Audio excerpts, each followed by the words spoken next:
Hey everyone, Merry Christmas. I hope you're all safe and keeping well. I wish I had more positivity actually to bring to this week's Newcastle update, but the truth is I'm the most concerned I've been in a while about the club, and I'm sure you guys are too. So today I'm going to talk about the Fulham draw, Tuesday night's disaster of a game against Brentford, the ALLAN MAXIMIN situation, plus a little match preview ahead of the Man City game, which is on Boxing Day. I promise I'm going to try and keep this as upbeat as I physically can, so do subscribe for more Newcastle content and let's get started.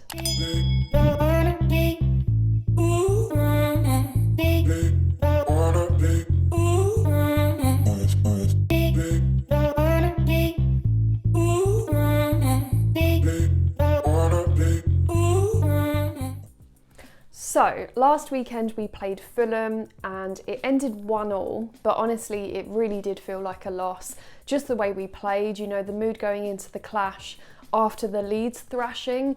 I thought there could be a switch in desire, you know, the type of energy you see when a team is there to put things right with a comeback.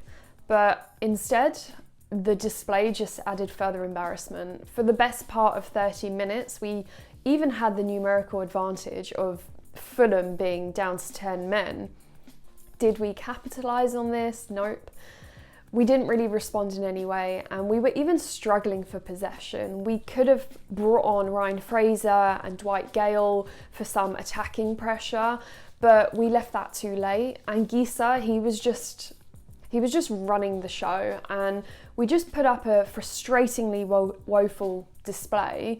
The referee decisions even went in our favour. We got incredibly lucky with the penalty that we were awarded from Callum Wilson, which it was soft, let's be real. When Callum Wilson stepped up to take it, I knew he would convert it because of, you know, how consistent and clinical he is.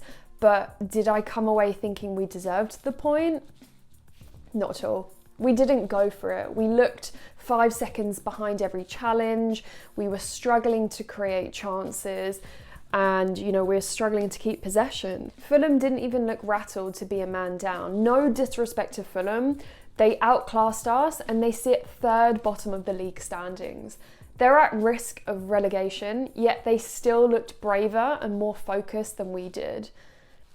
It was such a shambles. And then after this Fulham match, I was really puzzled about Jamal Lascelles and ALLAN MAXIMIN, ASM in particular. There was no confirmation on whether, he was injured, if he had COVID, why he's currently in France. And there were a lot of rumours flying around regarding a falling out between Lascelles, ASM and Steve Bruce. And finally, as the speculation grew on Monday, the club was sort of forced into making a statement in which they said that ASM and Lascelles had indeed been hit with COVID-19, and unfortunately they were experiencing the after effects of the virus. And I have to say, I totally respect the need for privacy with regards to healthcare issues with players. I understand that the club can't release this kind of information without the players' consent, and if I'm totally honest, if I were a professional footballer, I too would want to keep it on the low if I caught the virus. We don't know enough about the long-term effects of catching it, and if we're talking about a commercial perspective, it could well affect the market value of a player. If they are affected with cardiovascular or respiratory issues in the long run. And I feel really, really bad for everyone at the club that's been affected by the outbreak we had, from the backroom staff to our key players. I guess the timing of ASM's absence and the lack of information, it just led to heightened outrage and uncertainty. Rumours add fuel to the fire too. And we as fans, we want to be kept part of the loop. After the announcement was made, I thought, okay, let's hold off from club politics at the minute and simply wish them a speedy recovery. So, mystery solved, get well soon, ASM, Lascelles, and everyone else affected. Right, let's move on to the Carabao Cup tie that was on Tuesday night against Brentford. 1-0 defeat.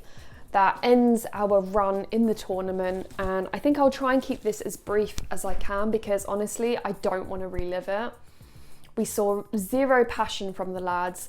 There was a huge lack of belief, and in recent weeks we've not been happy with performances. Obviously the squad play with low possession, they hit on the counter, they essentially wait for mistakes, you know, and on Tuesday night against Brentford, we didn't even do that. You know, we actually have players with good crossing abilities, but it doesn't work. You know, I've said this a lot this season, I know, broken record, but we have no identity, that's for sure. We're not set up to provide that service, you know, the forwards need to be fed. And there was no plan. You know, we looked clueless, directionless with our play. And when was the last time we played on the front foot? I genuinely don't remember. As usual, we looked like we had no game plan whatsoever. Callum Wilson, he was feeding off scraps of service the whole game. We pretty much ended up playing 4 strikers, but with no plan. Could Steve Bruce not have implemented an attacking style of play with our 4 strikers on the pitch? You know, we really went all out, and it's getting worse and worse. Every game we play, sloppy passes, can't tackle, no cohesion whatsoever. It looks like the squad are put on the pitch and just expected to create something. Where's the desire? You know, desire to reach the semi-final for the first time in 15 years. Aside from our lack of direction, I guess we can't ignore the individual errors too. When Brentford took the lead, I remember watching Yedlin just fail to clear, and he passed the ball back to Brentford. The ball was then played into the box, and it was just made so easy for De Silva. And in the last 10 minutes, Joelinton, he just ran full throttle into the final third and struck the ball aimlessly. I feel like Murphy grew into the game. Right at the end, he tried with crosses, but then why wait till the 11th hour?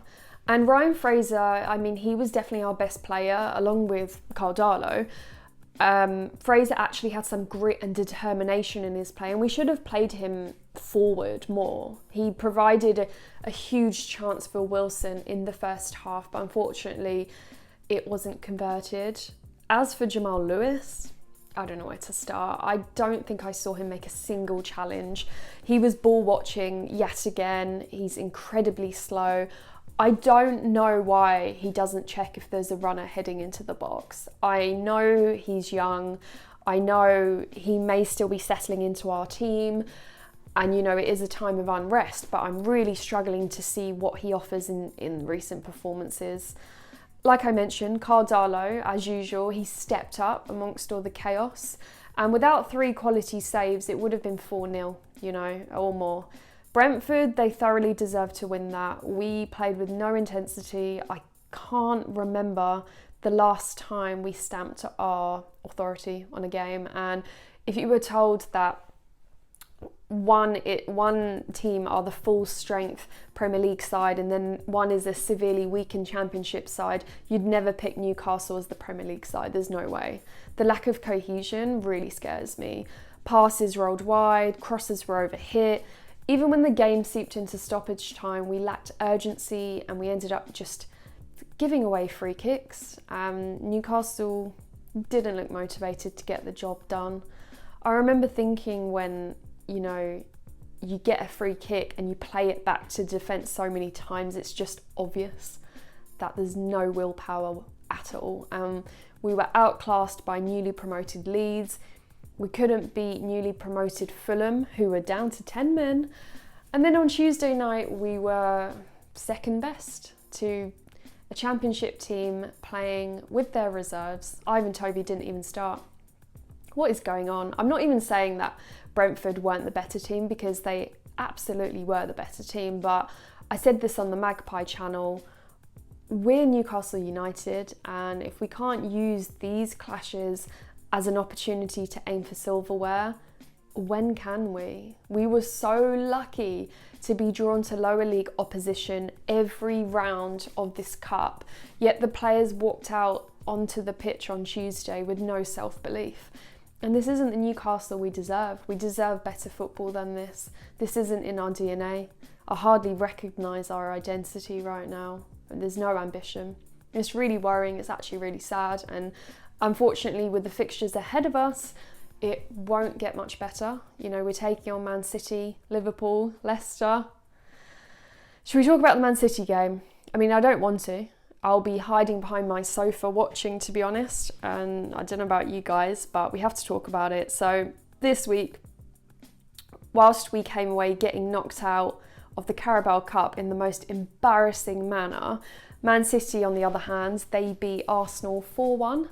Dominating performance as per usual. And to be honest, Man City are slowly getting back to their goal-scoring ways, and I truly expect a 4-0 horror show. You know, Man City take on Everton next weekend, and Everton, they've not been an easy team to play either. And even if Pep rotates the team with that big fixture in mind, with the quality in City's second choice players, I feel like we still don't even stand a chance. I didn't see a glimpse of fearlessness on Tuesday against Brentford.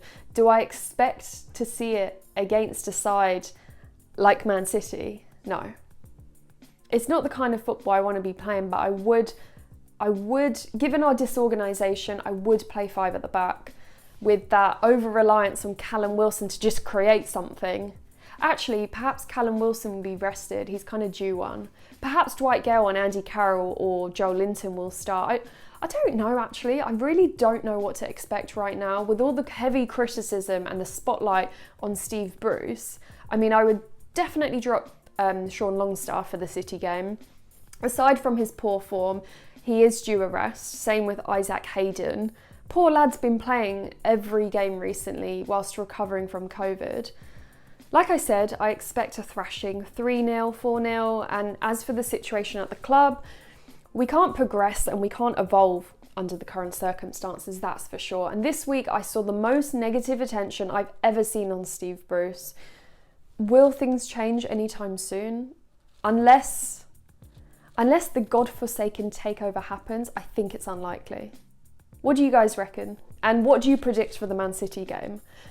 I'm just hoping our goal difference doesn't take a bashing. I mean, I'm not too optimistic. Apologies for the pessimism in this video. Hopefully I have better things to talk about next week. Maybe some transfer talk, let's see. So you guys take care. I hope you're having a wonderful Christmas. Please do subscribe for more Newcastle stuff. Remember, I post these every single week. So take care and I'll see you next time.